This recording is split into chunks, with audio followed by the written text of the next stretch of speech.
मृत्यु से डरने वाले आपको कई मिलेंगे, पर कुछ लोगों से मौत भी कांपती है।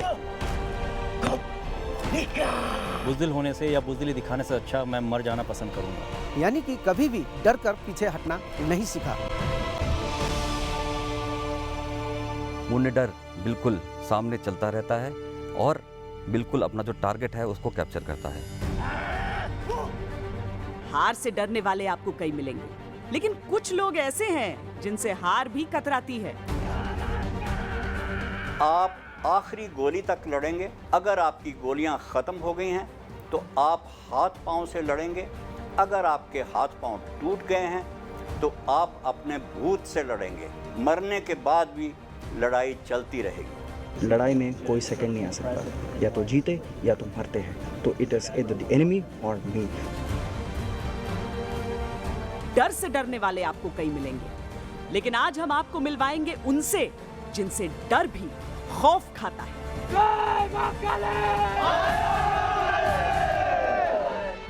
अगर कोई बोलता है कि मुझे मौत से डर नहीं लगता है, तो या तो वो झूठ बोल रहा है या तो वो गोरखा है।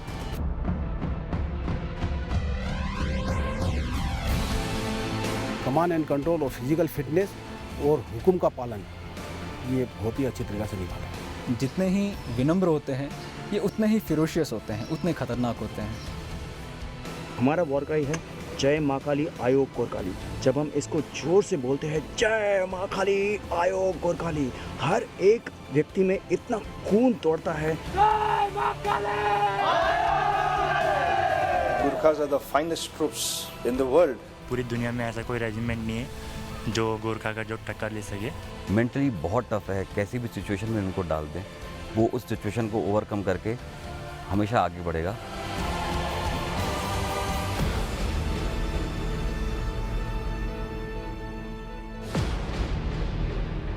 जनरली सब गुरखास अपने खुकरी से ऐसे काटेंगे दुश्मन को कि जैसे कोई नॉर्मल सब्जी काटता है। खुकरी शब्द बोलते ही उसके साथ में आपको एक गोरखा की शक्ल नज़र आएगी, और जब आप गोरखा बोलते हैं तो उसके साथ में आपको खुकरी की शक्ल नज़र आएगी।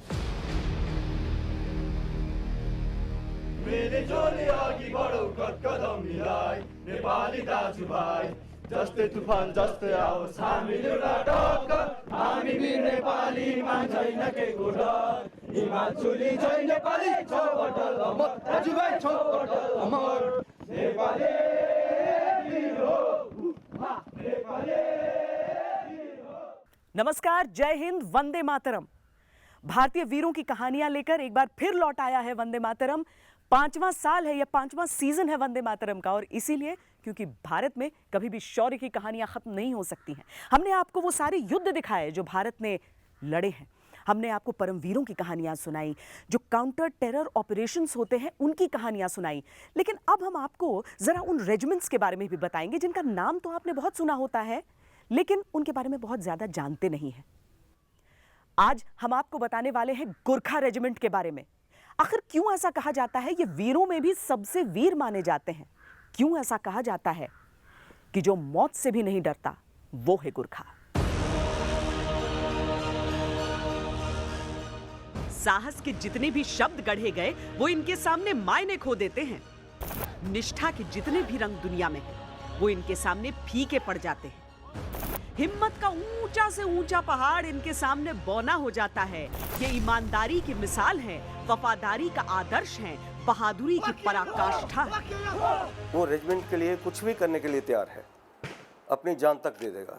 जब वो लड़ाई में जाता है वो ये नहीं जाता कि मेरे बच्चे कहाँ क्या कर रहे हैं, वो है कि मैंने ये जीतना है, चाहे मेरे को इसके लिए कुछ भी करना पड़े।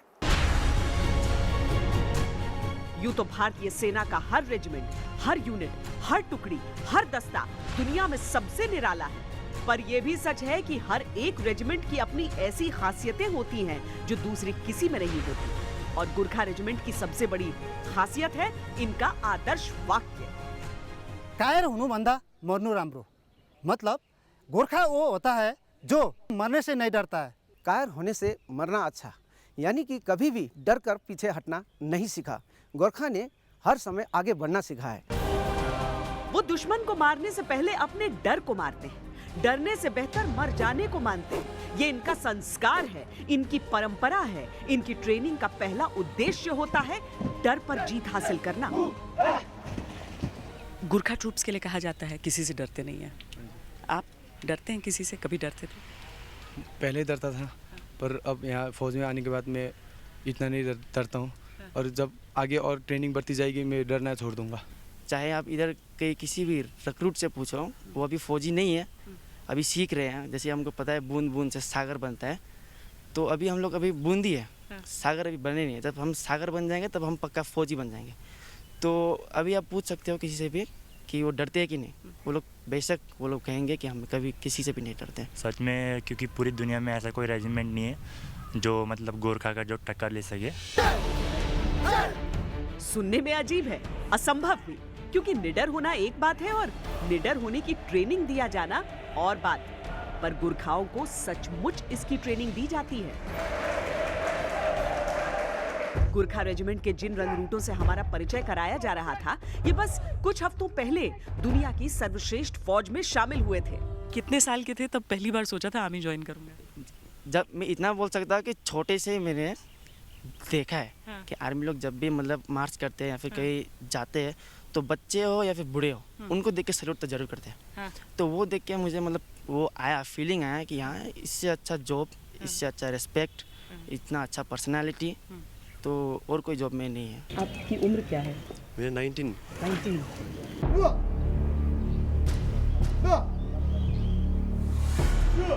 18-19 साल की उम्र में शरीर को वज्र और सोच को सर्वशक्तिशाली बनाते इन योद्धाओं का सामना उनके खौफ से कराया जाता है।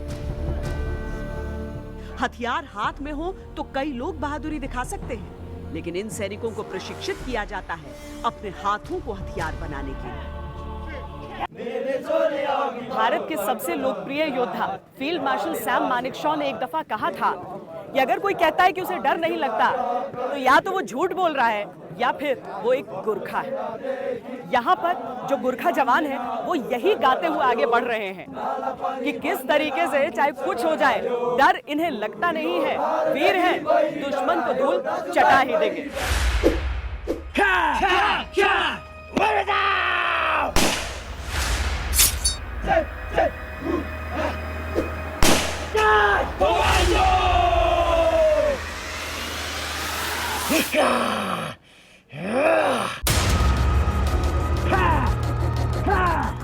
गुरखा ट्रेनिंग में ऐसी परिस्थितियों के लिए उन्हें प्रशिक्षित किया जाता है जहां दुश्मन सशस्त्र हो लेकिन वो खुद निहत्थे थे।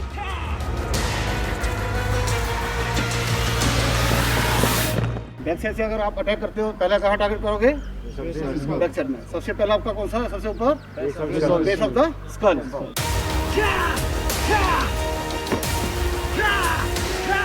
दुश्मन के शरीर का एक एक प्रेशर पॉइंट, एक एक कमजोरी उन्हें समझाई जाती है। हथियार चलाने से पहले वो हाथ चलाना सीखते हैं, साथ ही अपने शरीर के नाजुक हिस्सों का बचाव भी सीखते हैं। कई ऐसे हालात हमें पेश आते हैं जहाँ पर कि हमारे जो हथियार, जो हमारे गोला बारूद जो ख़त्म हो जाते हैं, तो ऐसे हालात में हमें दुश्मन के साथ बिना हथियार के भी लड़ना बहुत ही ज़रूरी होता है। इसलिए हमें उन रिक्रूट्स को अनआर्म्ड कम्बैट की लड़ाई पर भी ज़्यादा जोर दिया जाता है, ताकि ऐसे मौके पर दुश्मन के साथ आसानी से वो लोहा ले सके और दुश्मन के ऊपर विजय प्राप्त कर सके। वो बिजली की तेजी से ऐसे झपटते हैं कि दुश्मन अंदाजा भी नहीं लगा सकता। वो पल भर में दुश्मन को चित कर देते हैं और ये किताबी बातें नहीं है। गुरखा योद्धाओं के बारे में मशहूर है कि वो एक भी गोली खर्च किए बिना मोर्चा मार सकते हैं। एक बार एक बहुत टफ ऑपरेशन के बाद में बड़ी मुश्किल से हमारे गुरखा जवानों ने जब फतेह पाई, तो उसके बाद में लास्ट में रिपोर्ट ली जा रही थी, तो अफसर बोलता है हमारी लैंग्वेज में कि कांचा कत्ती मंशा हाने, कि कितने आदमी आपने मारे। तो गुरखा जॉनी सेज साहब 10 है उठा, यानी कि मैंने 10 दुश्मनों को मार दिया है। फिर ऑफिसर पूछता है अपनी कितनी कैजुअल्टी हुई, तो गोरखा जॉनी बोलता है एक भी नहीं। कहता गुड। एमुनेशन कितना खर्च हुआ, तो गोरखा जॉनी बोलता है एक भी नहीं, ज़रूरत ही नहीं पड़ी, खुगरी से काम हो गया। रणभूमि में ये एक ऐसी क्षमता है जो बहुत काम आती है। इतिहास गवाह है कि उनसे जापान भी हारा है, जर्मनी भी हारा है, पाकिस्तान की तो बिसात ही क्या है। रणभूमि हो या आतंक के खिलाफ लड़ाई, सबसे कठिन ऑपरेशन के लिए इन्हें चुना जाता है। दुश्मन भी इनका मुरीद हो जाता है। ऐसी कुछ बात हिटलर ने कही थी कि उन्होंने हर कैंपेन में गुरखास की ब्रेवरी को, उनकी शौर्य को, उनकी करेज को देखा सेकेंड वर्ल्ड वॉर में, और उनका कहना सच है, अगर कई जगह कोटेशन दिया जाए कि काश मेरे पास गुरखा रेजिमेंट होती, या कहना कि मैं गुरखा रेजिमेंट होती मैं संसार पर विजय कर लेता। ये एग्जैक्ट वर्ड्स क्या हैं कोई कहा नहीं जा सकता, पर उन्होंने गुरखा रेजिमेंट के, गुरखा बटालियंस के, ट्रुप्स के शौर्य के बारे में प्रशंसा आवश्यक की थी।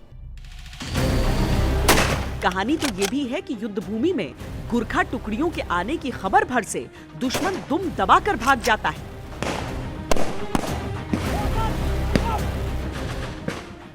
गुरखा बटालियन ने जो हमला किया उसमें पाकिस्तानी ब्रिगेड ने उनके सामने सरेंडर किया, कि जो कि एक 1971 वॉर के लड़ाई का एक बहुत ही ग्लोरियस चैप्टर था। 1971 में तो कई मर्तबा ऐसा हुआ है कि गुरखा जब हमले में आ रहे हैं और उनका जो आयो गुरखाली का नारा सुनते ही पाकिस्तानियों ने कई बारी अपने डिफेंस छोड़ के वो चले गए थे।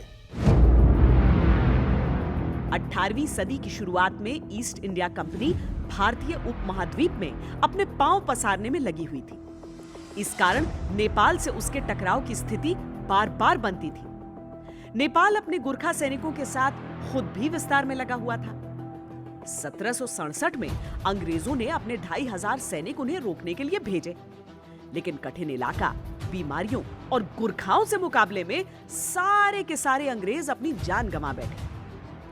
गुरखाओं और अंग्रेजों के बीच निर्णायक युद्ध छिड़ा 1814 से लेकर 1816 के बीच। तत्कालीन उत्तराखंड के नालापानी में कैप्टन बालभद्र कुंवर 600 लड़ाकों के साथ एक किले में मौजूद थे। किले को घेर कर खड़े थे 3500 अंग्रेजी सैनिक। उनके पास तोपें थी, बंदूकें थी और गुरखाओं के पास अपनी हिम्मत। यही कोई 200 से अधिक सालों की बात है जब अंग्रेजों का सामना गुरखा सैनिकों से हुआ था। अंग्रेजों के पास आधुनिक वेपन्स और गुरखाओं के पास बहुत बुनियादी हथियार। मुट्ठी भर गुरखा और हजारों में अंग्रेज, लेकिन नाकों चने चबवा दिया था गुरखा सैनिकों ने। महीनों ये मुकाबला चलता रहा, पर अंग्रेज गुरखाओं को हरा ही नहीं पा रहे थे।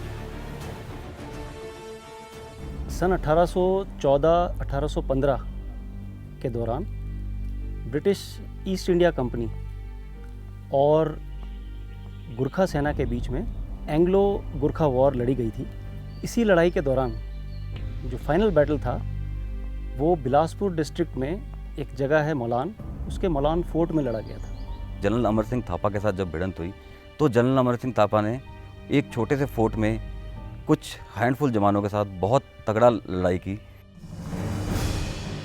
आखिरकार रसद खत्म होने पर गुरखाओं को बाहर आना पड़ा, लेकिन अंग्रेजों ने उनके साथ हारे हुए योद्धाओं वाला सुलूक नहीं किया। वो गुरखाओं की वीरता को समझ चुके थे। उन्होंने सैनिकों से अंग्रेजी सेना में शामिल होने की पेशकश की और यहीं से शुरुआत हो गई एक गौरवशाली रेजिमेंट के गौरवशाली इतिहास की। धीरे धीरे ब्रिटिश इंडियन आर्मी में 10 गुरखा राइफल्स की स्थापना हुई। आजादी के बाद जब अंग्रेज वापस इंग्लैंड लौट रहे थे तो गुरखा रेजिमेंट का भी बंटवारा किया। पहली, तीसरी, चौथी, 5वीं, 8वीं और 9वीं गुरखा राइफल्स हिंदुस्तान में रहे। दूसरी, छठी, 7वीं और 10वीं गुरखा राइफल्स को अंग्रेजों ने साथ ले जाने का फैसला किया, पर बहुत बड़ी संख्या में गुरखा जवानों ने इंग्लैंड जाने से इनकार कर दिया। वो भारतीय फौज में रहना चाहते थे। नतीजतन भारत को 11वीं गोरखा राइफल्स की स्थापना करनी पड़ी।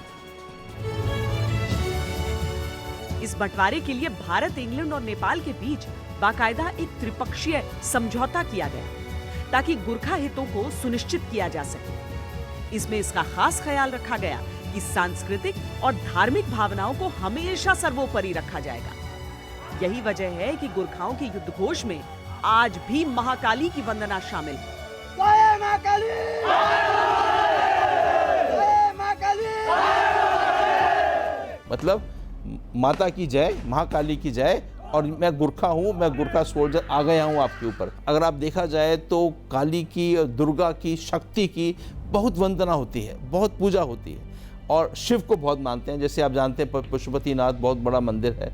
सो काली की पूजा वो उनको शक्ति प्रदान करती है, काली उनको शक्ति प्रदान करती है। कई लोग दुर्गा माता के नाम से करते हैं। सो अलग अलग है, और ये जैसे मैंने कहा उनके में जोश पैदा करती है ये वॉर क्राई, जिससे वो खुखरी, चमकती खुखरी हाथ में पकड़कर बोलता है, जय महाकाली आयो गोरखाली। भक्ति में एक अजीब सी शक्ति होती है, और जब शक्ति के साथ जुड़ जाए भक्ति तो बनते हैं गोरखा। गोरखा जवानों की ट्रेनिंग से लेकर उनकी तैनाती तक भक्ति की बहुत ज्यादा अहमियत होती है। यूनिट में मंदिर की बहुत खास जगह, दुर्गा माता की आरती गाते हुए, देवी देवताओं की आराधना करते हुए ये सैनिक शक्ति का आह्वान करते हैं। सेना में भक्ति दरअसल एक जरिया होता है। अलग अलग क्षेत्र, अलग अलग परिवारों से आए नौजवानों में एकजुटता की पहली अलख जगाने के लिए। बोल दुर्गा माता की जय! बोल दुर्गा माता की जय! बोल दुर्गा माता की जय! फौज वाले इतने रिलीजियस हो जाते, धार्मिक हो जाते हैं वक्त होते, तो अपने अपने भगवान की, अपनी अपनी देवी की हम सब पूजा करते हैं, और सर्वधर्म स्थल, और ये हमारा सिस्टम है कि कोई रिलीजन, हम हर रिलीजन को मानते हैं।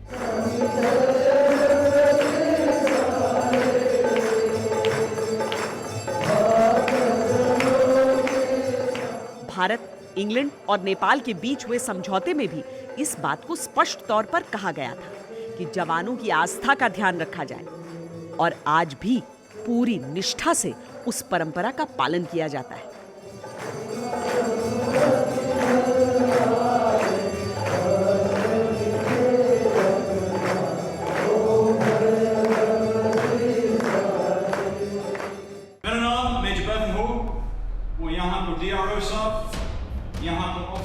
गोरखा ट्रूप्स का सीनियर अधिकारी भले ही किसी भी इलाके से आता हो, उसे अपनी फौज की भाषा बोलनी आनी चाहिए।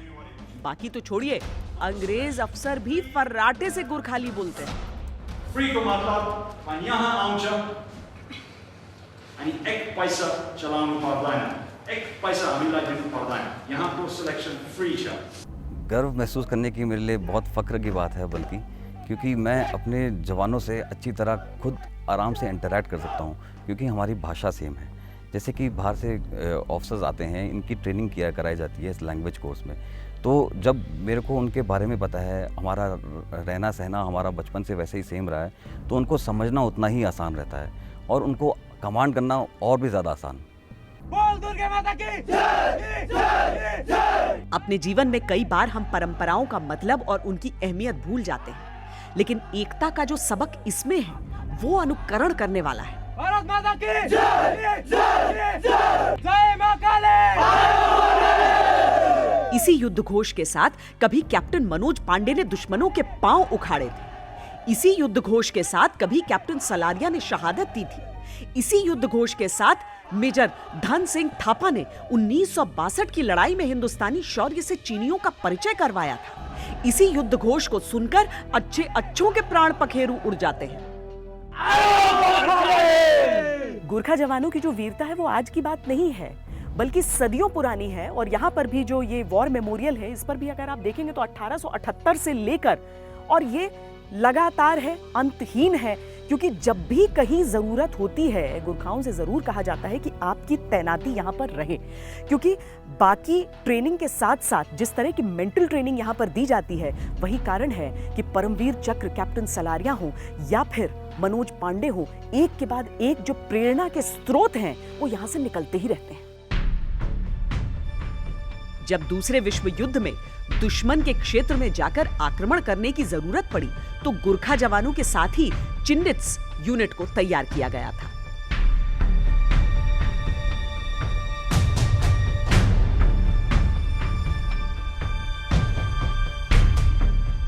भारत में दुश्मन के इलाके में घुसकर लड़ने वाली पहली फौज गुरखा थी। आजाद भारत में जिन्हें पहला अशोक चक्र सम्मान दिया गया था वो भी गुरखा रेजिमेंट से आते थे। गुरखा राइफल्स की अलग अलग टुकड़ियों ने विश्व युद्ध में हिस्सा लिया, बड़े पैमाने पर विक्टोरिया क्रॉस समेत बहादुरी के पुरस्कार जीते। आजादी के बाद हुए हर युद्ध में गुरखा राइफल्स ने हिस्सा लिया है।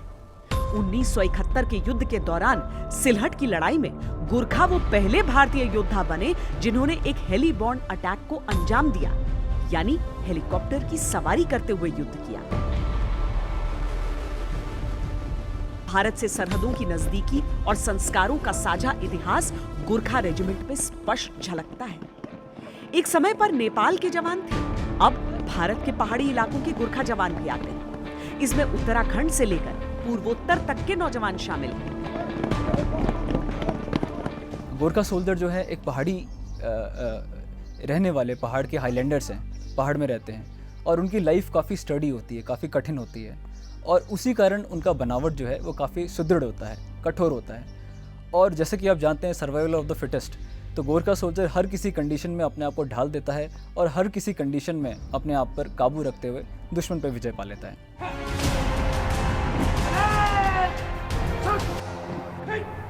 गुरखाओं का पराक्रम ऐसा है कि ब्रिटिश आर्मी और भारतीय सेना के अलावा भी और देशों में इनकी उपस्थिति है।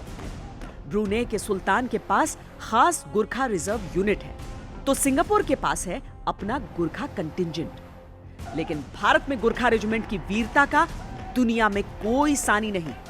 ये मातृभूमि की कसम उठाते हैं, मातृभूमि के लिए प्राण भी गंवाते हैं।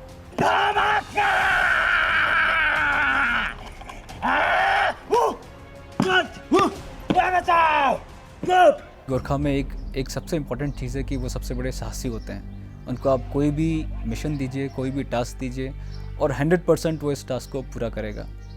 दूसरा, प्रेजेंस ऑफ माइंड, किस जगह में क्या चीज़ अप्लाई करनी है, वो बैटलफील्ड का कौन सा प्लेस है, कौन सा सिनेरियो है, वो उसको बहुत बेहतरीन तरीके से निभाते हैं और बहुत बेहतरीन तरीके से पूरा करते हैं। और तीसरा, एक गोरखा सोल्जर की ऑनेस्टी, वो जो बोलेगा सत्य बोलेगा, जो करेगा सत्य करेगा। वंदे मातरम में आप देख रहे हैं गुरखाओं की गौरव गाथा। गुरखा जवान जो देखने में बिल्कुल सरल लगते हैं, लेकिन जब दुश्मन से होता है सामना तो वो हो जाते हैं बिल्कुल खूंखार। ऐसे ही तो हैं गुरखा, दो चेहरे उनके, एक अनुशासन का चेहरा, दूसरा चेहरा विरोधियों के लिए खौफ का।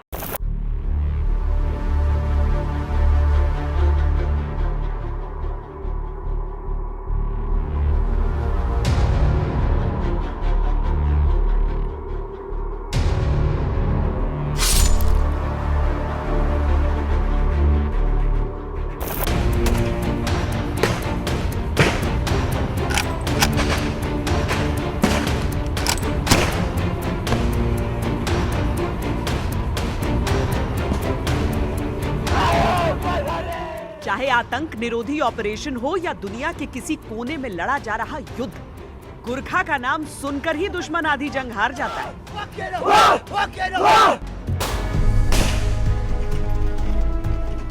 कि अगर कोई बोलता है कि मुझे मौत से डर नहीं लगता है, तो या तो वो झूठ बोल रहा है या तो वो गुरखा है।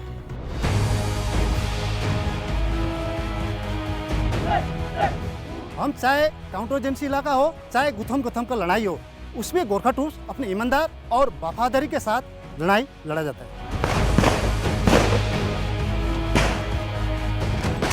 दुश्मन को पता लगे गोरखा यूनिट है तो उनके दिल में एक डर सा आ जाता है कि हाँ गोरखा है।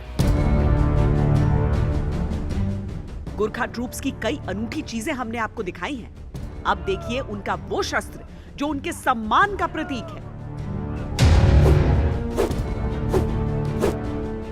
दुनिया में एक से बढ़कर एक आधुनिक हथियारों का आविष्कार हो गया, नई तकनीक, नए उपकरण आ गए, लेकिन दुनिया के सारे हथियार एक तरफ, गुरखाओं की खुखरी एक तरफ।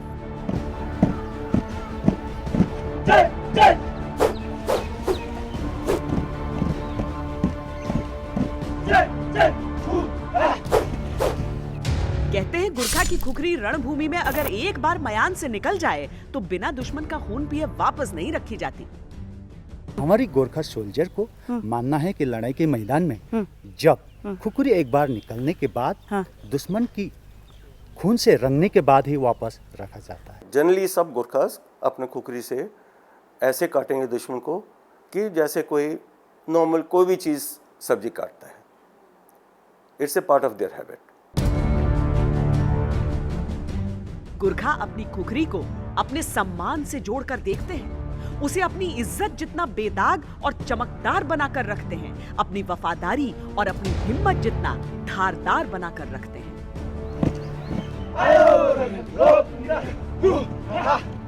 इंडियन आर्मी की जो अलग अलग रेजिमेंट्स है, हर एक की अपनी अलग अलग पहचान है। जैसे मराठा रेजिमेंट है तो छत्रपति शिवाजी महाराज की जय बोला जाता है, सिख रेजिमेंट है तो उनका वॉर क्राई है, तो इसी प्रकार की गुरखा रेजिमेंट जो पहचानी जाती है वो कुकरी से। अब जो गोरखास की कुकरी है उसका सीधा संबंध उनके धार्मिक विचारों पर है। गोरखास समझते हैं कि कुकरी शिव जी के त्रिशूल का एक भाग है और नेपाल में सबसे बड़ा देवता शिव जी को माना जाता है। गुरखाओं का इतिहास है खुखरी, गुरखाओं का सम्मान है खुखरी, गुरखाओं की पहचान है खुखरी। अगर उनके पास खुखरी ना हो तो वो खुद को पूरा नहीं समझते, और अगर उनके हाथों में खुखरी हो तो फिर दुश्मन पूरा यानी कि साबुत नहीं बच सकता है।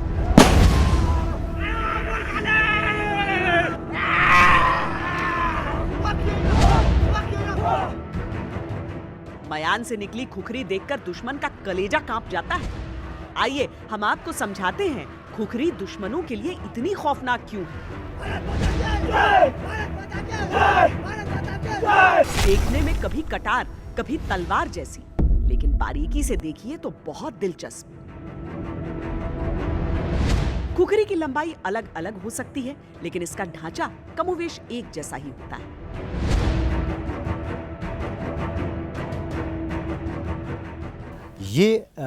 ये है खुखरी।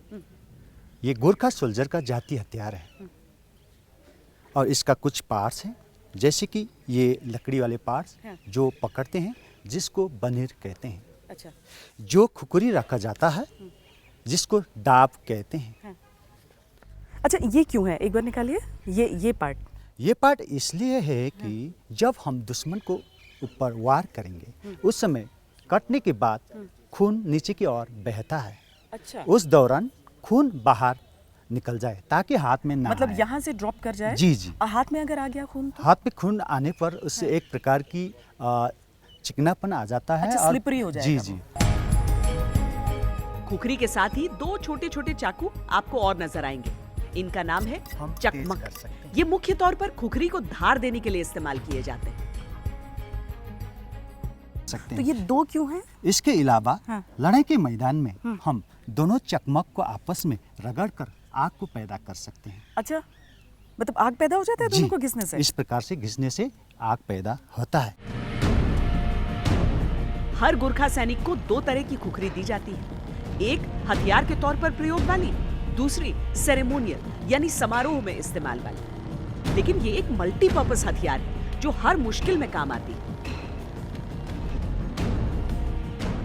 जंगल में बहुत झाड़ी होता है, झाड़ झंझार होता है, उसको काटने के लिए खुखरी का इस्तेमाल होता है। फिर जंगल में कई बार जिंदा रहने के लिए हमको जंगल से खाना निकालना पड़ता है, उसके लिए जड़ वगैरह ढूंढनी पड़ती है जो कि खाना खाने के लायक हो।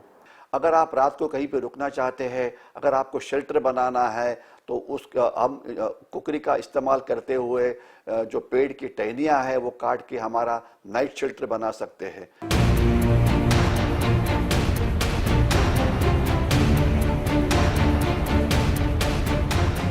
सितंबर 2010 की बात है। एक रिटायर्ड गुरखा सैनिक विष्णु श्रेष्ठा ट्रेन से गोरखपुर से रांची जा रहे हैं।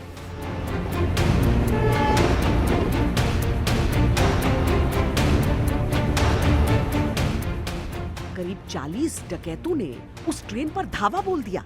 विष्णु उस समय गहरी नींद में थे। एक डकैत ने उन्हें लूटने के इरादे से जगाया।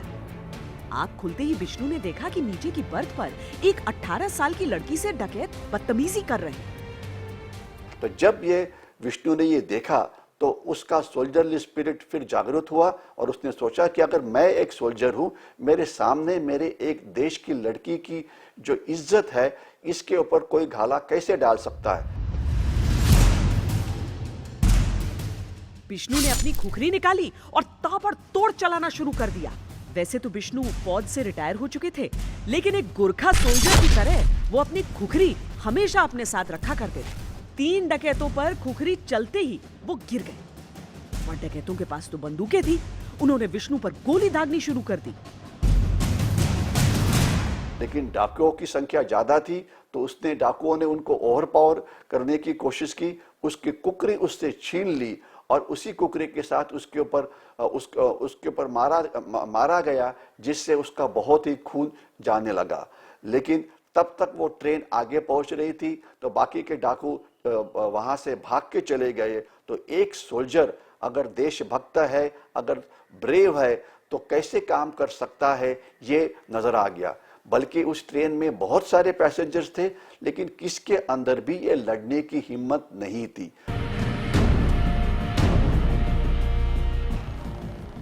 एक अकेले फौजी की हिम्मत ने डकैतों के सशस्त्र गिरोह को भागने पर मजबूर कर दिया। 6 डकैतों को पुलिस ने दबोच लिया। विष्णु श्रेष्ठा को अपनी इस बहादुरी के लिए सेना मेडल से पुरस्कृत किया गया। लेकिन ऐसा नहीं है कि इन वीर जवानों को केवल खुखरी चलानी आती है, बंदूक पर भी इनके हाथ उतनी ही सफाई से चलते हैं।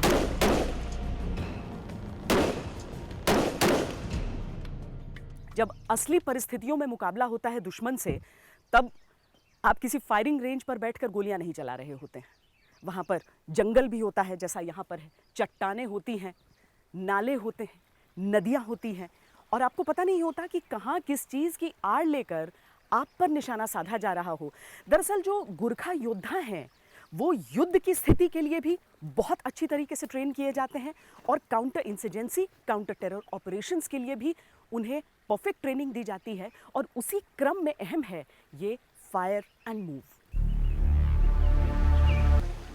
तकनीक ये है कि जिस तरह चलते समय हमारा एक पांव जमीन पर होता है और दूसरा कदम उठता है, उसी तरह ऑपरेशन के समय बड़ी पैर में बढ़ रहे जवानों में एक आगे बढ़ता है तो दूसरा सतर्क और सचेत रहता है। दुश्मन का हमें बंकर दिखता है तो किस तरीके से दुश्मन को बर्बाद करना है। 1 लेग ऑन द ग्राउंड, यानी कि एक ने आड़ पकड़नी है, एक ने फायर करना है। इसी ड्रिल को हम लोगों ने यहाँ दिखाया है और किस तरह से last stage of the battle में ग्रेनेड लॉब करके दुश्मन को कैसे बर्बाद करना है, हमने यहाँ दर्शाने की कोशिश करी है।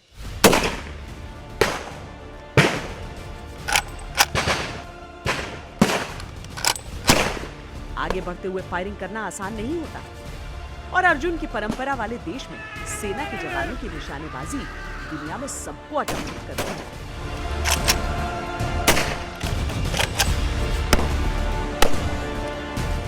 दो 2017 में अमेरिकी फौज के साथ सियाटल में हुए संयुक्त युद्धाभ्यास में गोरखा राइफल्स की ही एक टुकड़ी शामिल हुई।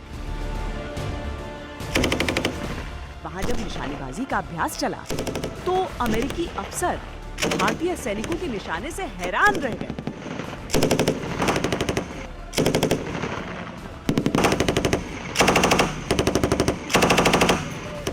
जवान संजय ने 40 में 40 का निशाना साधा। उस अमेरिकी यूनिट के इतिहास में ऐसा पहले किसी ने कभी किया ही नहीं था। Outstanding shooting in your marksmanship. Thank you very much.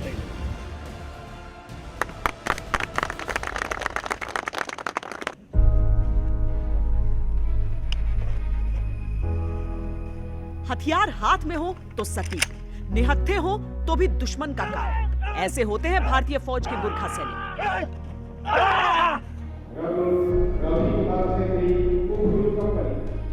लेकिन देखने में बिल्कुल मासूम इन गोरखाओं की एक और ट्रेनिंग होती है जो दरअसल भारतीय फौज की बाकी टुकड़ियों में भी देखने को मिलती है। इन्हें गुस्सा दिलाना और उसी क्रम में संयम भी सिखाना।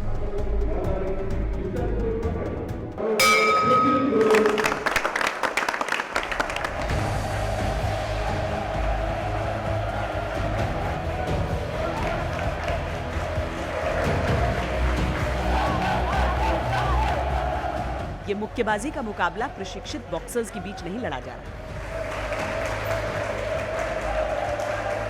हाँ, आपको देखकर ये एहसास हो रहा होगा कि ये ट्रेंड है, लेकिन नए रंगरूटों को बॉक्सिंग रिंग में ग्लव्स पहनकर उतारा जाता है ताकि मुंह पर पड़ा मुक्का इनके आत्मसम्मान को झकझोर दे।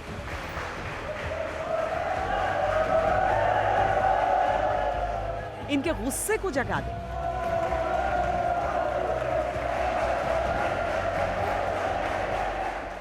किसी भी डर को ख़त्म करने के लिए एक पहल का होना बहुत ज़रूरी है। तो एक रिक्रूट की ज़िंदगी में इस प्रकार के मौके देने बहुत ज़रूरी होते हैं। तो हम यहाँ पे इस प्रकार की नोविसेस बॉक्सिंग कराते हैं।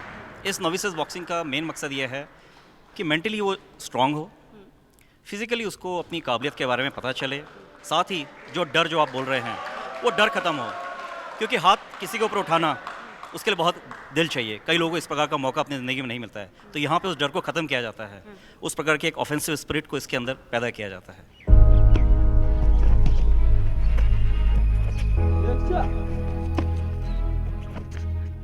हालांकि भारतीय सैन्य परंपरा में खेलों का भी बहुत महत्व होता है और सेना के कई अफसर और जवान अंतर्राष्ट्रीय पटल पर भारत का नाम पदकों के साथ ऊंचा करते आए हैं। लेकिन मुक्केबाजी का ये मुकाबला रण क्षेत्र की ओर इन रणनीतियों का पहला कदम है।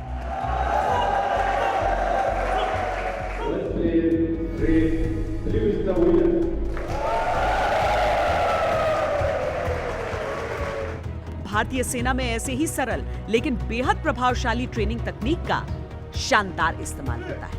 54 साल पुराना ये आम का पेड़ जिस पे अभी भी फल लग रहे हैं, इसे 1964 में सैम बहादुर ने यहाँ पर बोया था। बहुत महत्वपूर्ण है यहाँ पर सभी के लिए। सैम बहादुर यानी फील्ड मार्शल सैम मानेकशॉ। दरअसल बहुत दिलचस्प कहानी है कि किस तरीके से गोरखा रेजिमेंट में शामिल होने के बाद उनका नाम सैम बहादुर पड़ा था।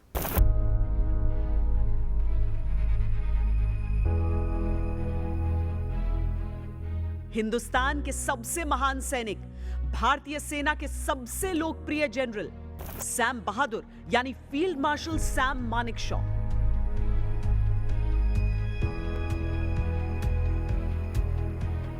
Sam Manekshaw British Indian army में कैप्टन हुआ करते थे और दूसरे विश्व युद्ध में अपनी बहादुरी खूब दिखाई थी।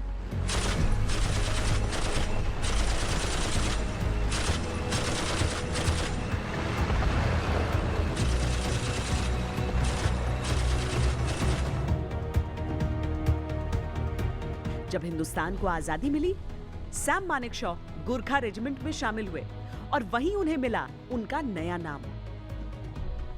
I met a Gorkha sentry. I looked at him and I said, asked him, "Tera naam kya hai?" And he said, "Harka Bahadur Guru." Then I looked at him, "Mera naam kya hai?" And he thought and thought and he said, "Sam Bahadur." I became Sam Bahadur.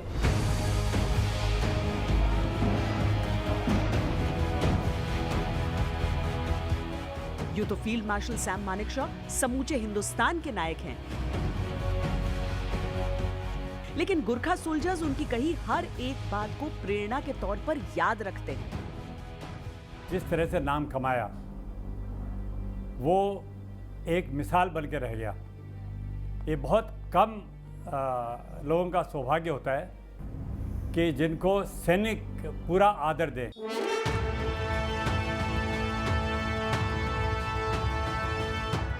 और Sam Manekshaw ही क्यों? मौजूदा army chief general Bipin Rawat, पूर्व सेनाध्यक्ष general Dalbir Singh Suhag सब Gorkha regiment से संबंध रखते हैं। जनरल बिपिन रावत 11वीं गोरखा राइफल्स की 5वीं बटालियन में कमीशन हुए थे।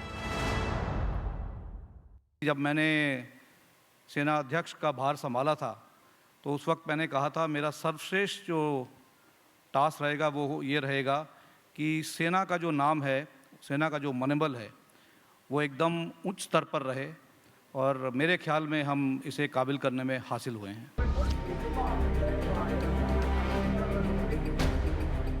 गोरखाओं की खास पहचान होती है उनके सिर पर टिकी तिरछी टोपी, जो बीतते सालों के बावजूद उसी रौनक, उसी धमक के साथ वीरों के सरों पर सजती है। हाँ, उसे पहनने का तरीका अलग अलग रेजिमेंट्स का अलग अलग होता है।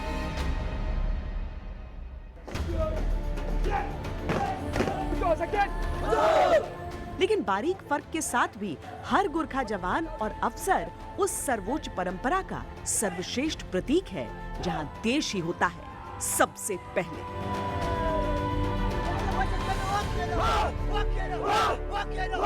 देश के लिए अपने प्राण तक न्यौछावर करने वाले योद्धाओं से हम जिंदगी में कितना कुछ सीख सकते हैं। फिर ऐसी ही कहानी लेकर लौटेंगे, तब तक के लिए वंदे मातरम।